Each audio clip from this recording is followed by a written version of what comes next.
My name is a very good bad boy. Welcome to the stream. We're going to read some stuff here. What is this? There's a lot of PV chat, PV stuff. I'm not going to bother reading all that. Right, it's happening. We're excited to announce that, oh no, the world restructuring system will be moving into an always-on beta status beginning the, what? Oh no, it's terrible. June the 14th, boys. They're going ahead with it. Games in beta, boys. Good one. Beta game mode, by the way, in a game that's 12 years old. Has there ever been a game that's been out for 12 years has a beta game mode? I don't know what to say about that, boys. I don't think that's possible. I think we're the world's first and only. Surely there's no other game out there that has been around for 12 years and has a beta game mode and that game mode isn't just like introduced like now. This game mode has been in the game since the beginning of the game. This game mode is 12 years old. It's in beta, guys. I've got videos on YouTube about why world restructuring won't work, why it's bad for the game, and all of the things that need to be done to make it good if they do implement it. Let's see what they've done and see if they've worked it out for themselves, because they're clearly not listening to me. Why would they listen to me? This feature has been a long time coming. No, it hasn't. It's been a long time not coming. And there will undoubtedly be kinks. Yeah, there's a lot of kinky shit going on that we'll need to iron out with the launch. All right, guys, get the iron out. But making the feature perpetually available to players will allow us to iterate on the system more quickly than the limited beta events we've run previously. What does that mean? Does that mean they've actually got devs working on it while it'll be in beta stage? Wait, did they hire Wild vs. Wild devs? For example, we are continuing to hammer out, I love it, this ironing out and hammering out the remaining queue bugs. Oh, really? Surely. How many times have they said that they would fix the queue bug? How many times? We'll believe it when we see it. Okay, we'll believe it when we see it. To further mitigate the queue issue in the short term, we'll add an additional tier to both NA and EU. This is 3-head. I'm sorry to say, but that is fucking majorly 3-head. I've been saying that they need to get rid of the tier 5. So we have no queues. We have no queues. They want to make more tiers. This game is fully dead, boys. It's fully dead. It's only alive during prime time. And even then, prime time's sometimes dead. Have you started to notice that the weekends, prime time is dead? Like, weekends is dead now. You know when you used to look forward to Friday because you know that content for Good Oz 2 would be popping off? Well, Friday can be dead. Saturday can be dead. And Sunday can be dead now. The game is dying, boys. But instead of them reducing the tiers, for some reason, I don't know who's made this decision.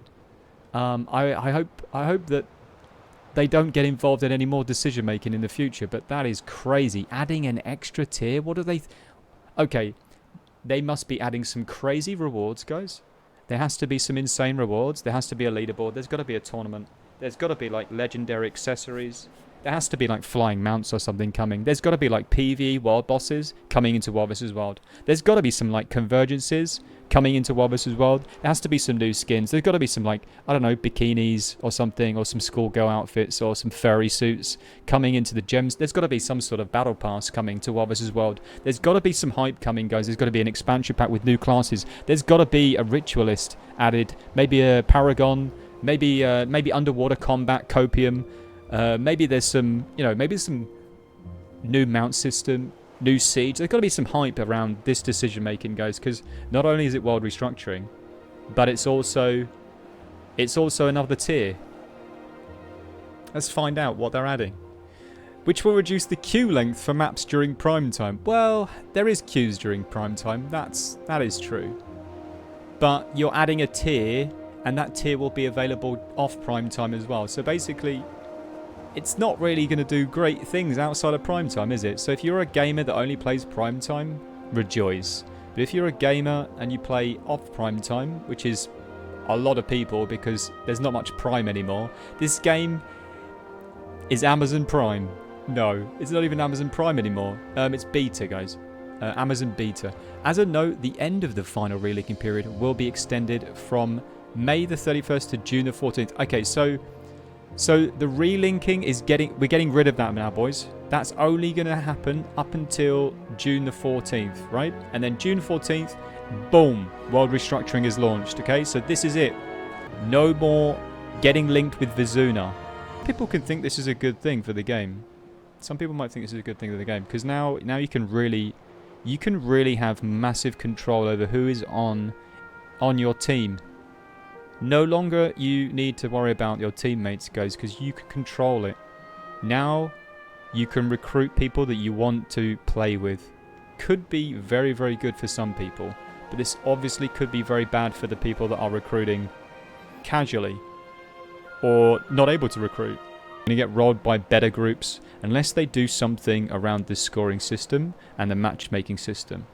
Okay, so we have a few important changes to coming to help prepare for the introduction of the restructuring. We are increasing the guild membership. Okay, we knew that was coming. So now you can have an extra guild slot.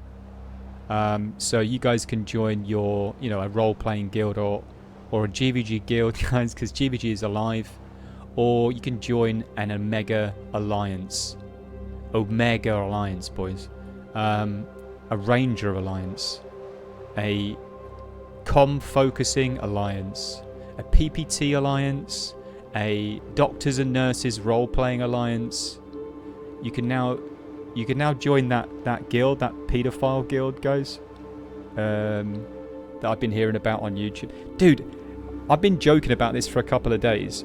I said this on stream a couple of days. There's some unhinged guy on fucking YouTube, bro. Has anyone seen this guy on YouTube? He's fucking unhinged, bro. And he's like clickbaiting and he's saying some fucking weird shit. But it's supposed to be satire. But now he's just mad, I think, at the people, because the people were like, tell him to shut up, basically. Did you see this guy? Dude, one of his recent videos I clicked on, man. Holy shit, dude. It's crazy. Was it me? What the fuck, Levi? He's like exposed some kid on like, he's got Discord screenshots of some guy.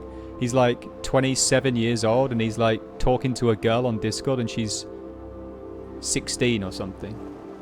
And he's like calling for this like company to come and get this guy or something. And he's calling out, but he's saying he found some underground pedophile ring. There's a furry ring. It's just crazy clickbait shit. Okay, what was his name? I can't remember. Anyway, doesn't matter. Anyway, never mind. You won't get the joke unless you've seen his videos. What are you waffling about? I don't want to do it right now, boys. We'll do it after, okay? We'll do it after, okay? I shouldn't have said this because I need to elaborate on this a little bit more because people are like, now what you on about? We'll talk about it afterwards, okay? We're introducing an in-game timer under the name Next Team Creation Lockout in the guild panel to help communicate when these changes to battle guilds will take effect. All right, okay, so gives you a time to lock in with the guild that you want to be with in World vs. World. Wait, what? You'll be able to don a new title to honor them? Okay, what? These are available on a free one-time purchase from Commander Warraiser in World vs. World to recognize the world you consider your true home may not be the world you currently reside on. So we're leaving it up to you to choose the title you mean. Okay, so you can now pick to memorialize the server that you maybe began on in World vs. World, or you currently are on, or you always been on. So what will you pick? The first server I ever was on, right, was Deso. I should probably pick Deso, I think. My first server. Actually, no, it wasn't. My first server was an NA. I don't know if I'd pick any of them, to be honest. Yeah, who cares, really? I mean, May 21st update also brings some quality of life and balance adjustments, largely in response to the feedback we've been monitoring since our last round of changes on April 16th. Yeah, but which feedback? Where are you getting this feedback from? Who are you talking to? We're continuing to observe the impact of recent changes and expect to iterate more on World vs. World systems in future updates. The health bar for objective lords will now be displayed in the event UI. Pro tip, clicking the lord's health bar in the event UI will make them your active target. Okay, so you can now target the lord easy. Siege disruptors will now be unblockable. Increasing the base level. What? This makes no sense whatsoever. We're increasing the base level and tier 3 supply capacities for keeps by 50, increasing the amount of supply granted by the Doliac supply drop tactic by 100 to add some power back to defending. I don't know why they're doing that. That makes no sense. Makes no difference. We've seen all the walls down and people still don't attack because they're going to lose. They can't win. They can't attack. This is not putting some power back in defending. This is some copium. That is not going to change anything. Okay? If you can't attack, you can't attack. If you can't defend, you can't defend. This is not going to make any difference to either scenarios. It might delay attacking slightly, but it isn't going to delay. It's not going to help the defenders. That's not enough. Chilling fog activator now heals allied players. Wait, what? Wait, it doesn't chill anymore. I mean, the chill was obnoxious, to be fair. I mean, that tactic is a little bit overpowered. Especially if we're starting to shift towards a Condi meta. I mean, that's actually pretty good. That's a good change. But healing allied players? How much heals is that? What are we talking about here? We have to see the numbers on that. And it says every few seconds, what, every 3 seconds? The chilling was obnoxious though, so it means that you'll be able to move better now. So if you are attacking, then it means that you're probably strong. And once again, you're giving an opportunity of... You're buffing the attackers, in my opinion. Like, the defenders had a chance to kill you. Well, if you were moving... they could take the tail. If you're chilled, then you're more likely to be able to take the tail. The healing is not going to be, unless, well, it depends on what the healing numbers are, but that healing isn't going to protect people from getting trained by a massive group. It's not going to help the defenders. They're still going to get one shot, I believe, if they're not careful. And I think the chilling has more value. But if for some reason the enemy is defending, they have the numbers to defend, and like it's equal numbers and it's organized versus unorganized, but someone's attacking, then sure, then it might be okay. I think some people might complain about that. I think some people, a lot of unorganized players that cloud and don't want to play organized in a Zerg and a blob, and they want to take down bigger groups. I think the chilling was better for them, but we'll have to see the allied heal numbers. Are you going to be getting giga healed? Like, what are we talking about here? Are we talking about like a support heal? Like, are you getting like 6k heal every second? No, right? It's not. They're not going to be. It's not going to be crazy, right? So it's not going to help them. You're still going to die. You're going to get pulled and you're going to die, or you're going to get trained. Like that healing is not giving you stability. It's not giving you boons. You know, it's not mitigating the damage. It isn't going to banner you. You know what I mean? So anyway, it's interesting that they've changed that one and they still haven't got rid of the dragon banner. We're also planning a round of World vs. World changes for the July the 16th release. Wait, hold on a second. We're also planning a round of World vs. World changes for the July 16th release that are focused on scoring adjustments. Wait, hold on a second. That is very interesting. Now, I've been saying for ages that they should change the scoring system, and we should get more points for kills so that you get a better skill-based matchmaking system. So it's more KDR based. And I think going forward with world restructuring, it definitely needs to be implemented, because you can't be having a 7 KDR and fighting against a server with a 0.2 KDR or whatever. So I really do hope that they mean that they're going to increase points for kills. So as you can see here, there's a Champion Lord health bar here. That's for Durios. We'll be back in a few months to talk about these changes in more detail. Well, that is really interesting. That's definitely piqued my interest in a good change. That is, out of all of them, that is really, really good. The rest of them, I really don't care. I don't think it's doing anything to the game. Once again, like I said, they haven't really implemented any reasons for players to care about joining an alliance. Still, people do not care about winning. If they do, then I don't know, man. I don't know. I don't know what to say. I don't know why they care. Right, what's this? Skills and balance update. Our next set of skills and balance updates will arrive on June the 25th. Wow. We are primarily focused on improving the usability of underpowered skills. Oh, right. They've been saying this for years. I'll see it. I'll see it, and then I'll look at it, and I'll think, wow, that is 0.01. You've changed that by. Insane. We're definitely still not going to use it. Utilities and traits and bringing in outlier builds where necessary. Oh my god, they're going to change it by 0.2. Still won't use it. Do you know what I mean? I've got no hopium.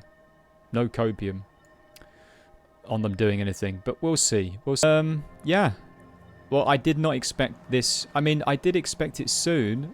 The spring-summer roadmap. I did not expect them to roll out the world restructuring and put that on. That is interesting. You know what? I thought this was going to be a bit of a disaster, boys. They need to still add rewards and meaning and care about. You know, we need leaderboards, or we need some care about why we need to win. But I think this is really interesting. This is super interesting.